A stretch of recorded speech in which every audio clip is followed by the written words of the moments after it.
Alrighty folks, Chris and friends, Greeny.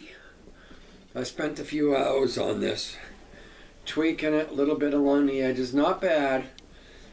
Did the nut, my whole thing to the nut, taking all the excess meat off so the strings just sit on top like a custom shop Gibson. I figured if they're good enough for a, 7,000 and upwards to 20 grand, I figured I'd copy theirs, and I did it to all my guitars. So I tweaked that and did my intonation and oiled the fretboard and blah blah blah. So this beautiful piece of wood on the edges and everything, and the feel of the neck is just killer.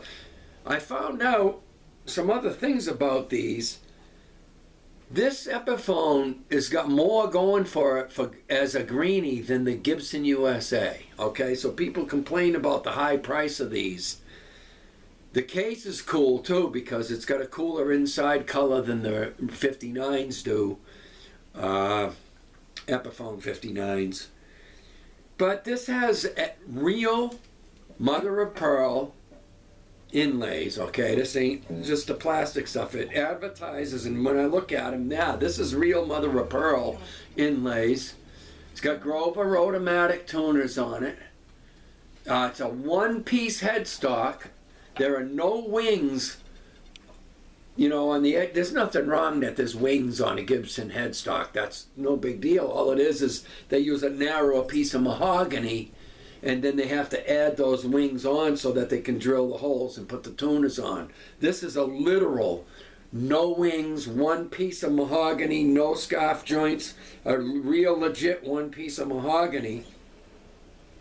And for the first time, I can see the full solid maple cap in the cutaway like the custom shop ones, but all the 59 Epiphones have a full maple cap on them too.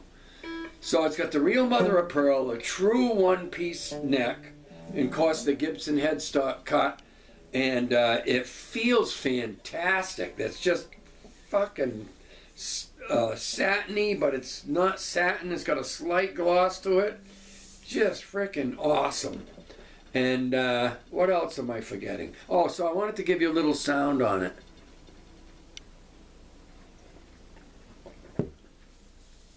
I had somebody ask me last week, I told them about it. I was going to get one of these, and, well, did you play it? Just my understanding as a guitar player, for me, having owned about 1,000 guitars and a store with guitars, a guitar in a store don't mean shit when you play it. It's not got your strings on it. It's not set up the way you want it. So I've done nothing but buy online since 2016, I think, with the Epiphone stuff and Fender Mexican stuff and all that. I've never, ever regretted. Never was sorry for anything I ever got. Got to do some little tweaks, but if I went down the store and played one, I'd be like, well, it sounds all right, but the strings are too high. It's not really perfectly intonated, and all these different things anyways. So, and you got to return if you're not happy. This thing, I did my own thing to it, but then, setting it up, and I didn't have to touch or adjust the neck or anything like that. I went from 10s to 9.5s, but when I got all done oiling the fretboard, polishing the frets, and doing the edges, and doing the nut, setting the pickup height where it really should be. And I found out also it's a switchcraft toggle in there. I didn't have to take it out, but I did anyways. You just take that out, the back plate, and pull it out to see the name. But I could tell by how it's built without even taking it out because of how the wires are laid out.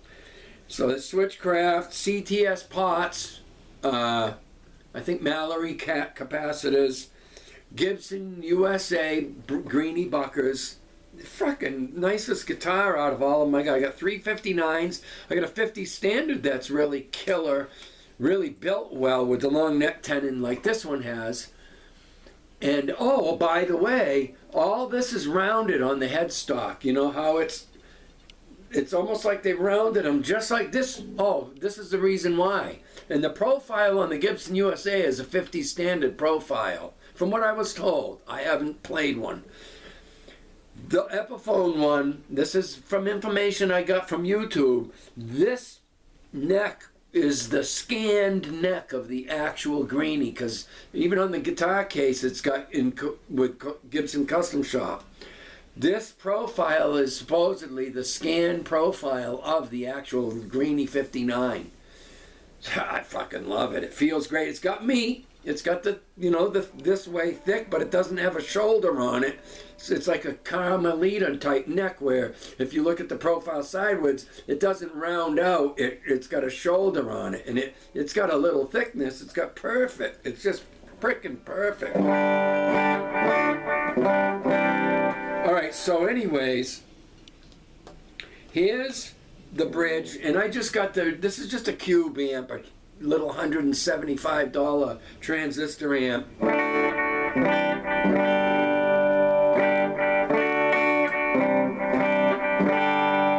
That's on the bridge, everything's all the way up.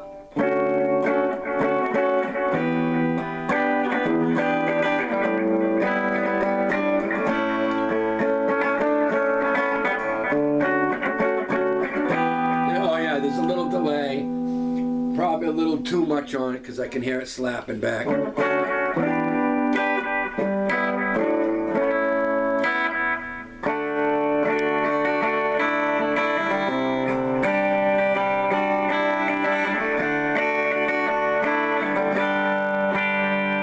Fantastic. I mean, for what I'm playing through a tube amp, it's got to be just killer.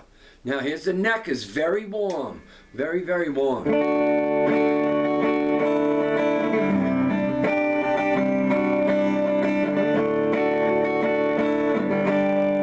Now I typically only use the neck mainly when I do guitar and I go up high up here. That kind of thing, you know.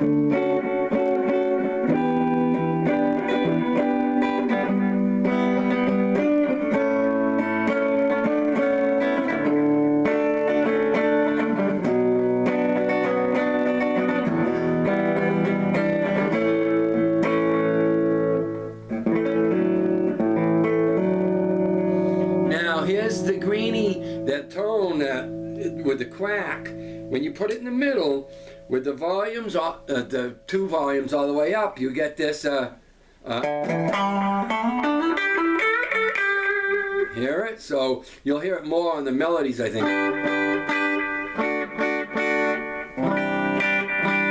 When you do like guitar riffs, you know.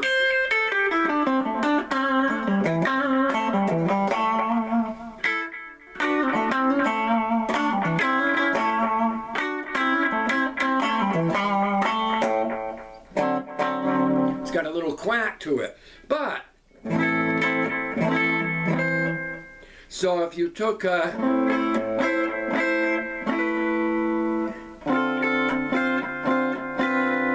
and you just turn the neck volume just a hair, I'll try to play a chord and you can hear it when I turn it down.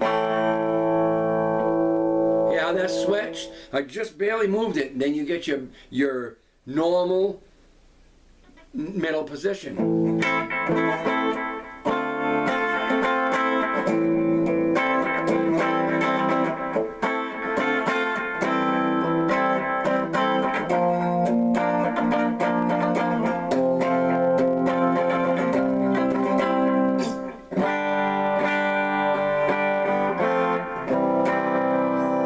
Normal middle, but if you just turn that volume, I only got it turned down to 9. You move it up just to 10, that out of phase kicks in.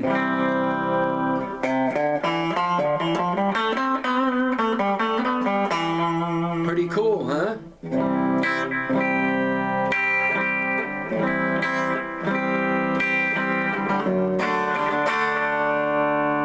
So there you go. A little sound check on Greeny. A little bit of quack in that out of phase deal, but you gotta have both volumes all the way up. I turn it just down to 9. I can hear it cut out, just that little bit.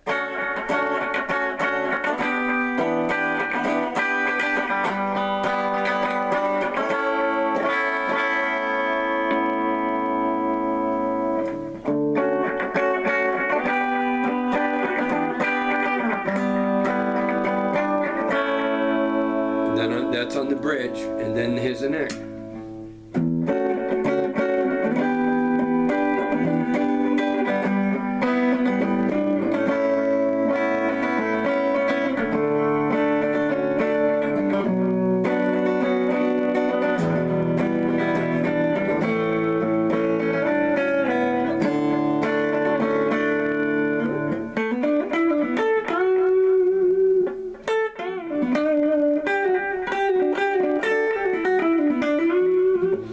And then that quack, just turn that up and so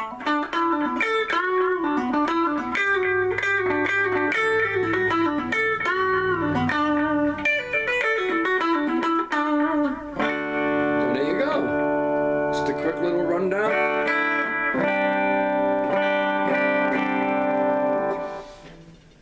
So anyways, that's it.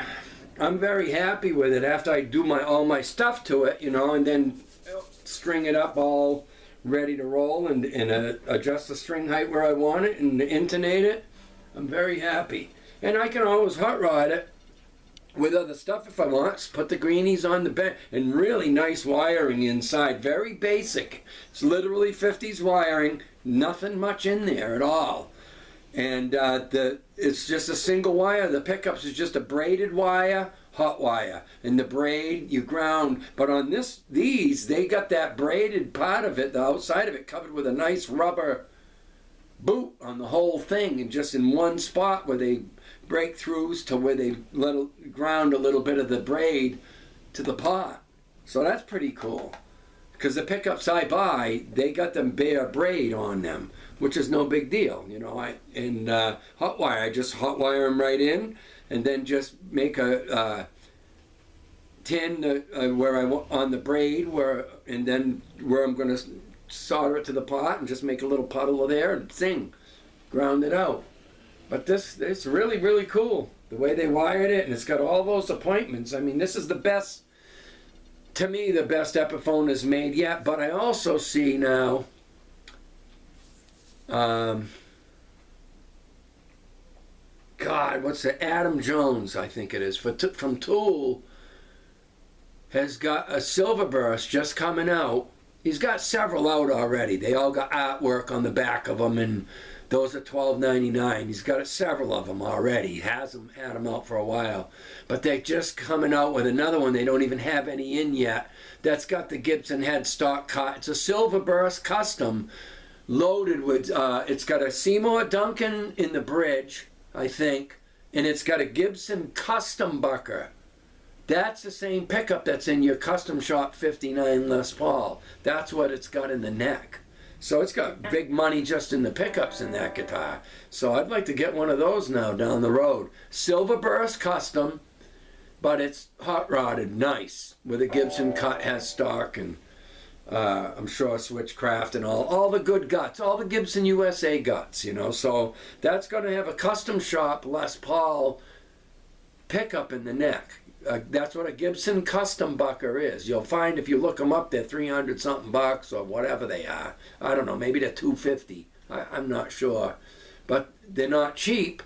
That's what's in the Gibson Historic Collection reissue, 59s and 60s and a lot of them. Anything the unpotted Alnico 3s, that's what that custom bucker is. So that's in that Epiphone, Adam Jones, and in the bridge is a Seymour Duncan something, I forgot what, but just that's enough for me. So I'm going to go Epiphone-itis for a while, because knowing how these are built in the money difference for me not working a job, this is perfect for me. So anyways, there you go, a little bit of a sound check on that.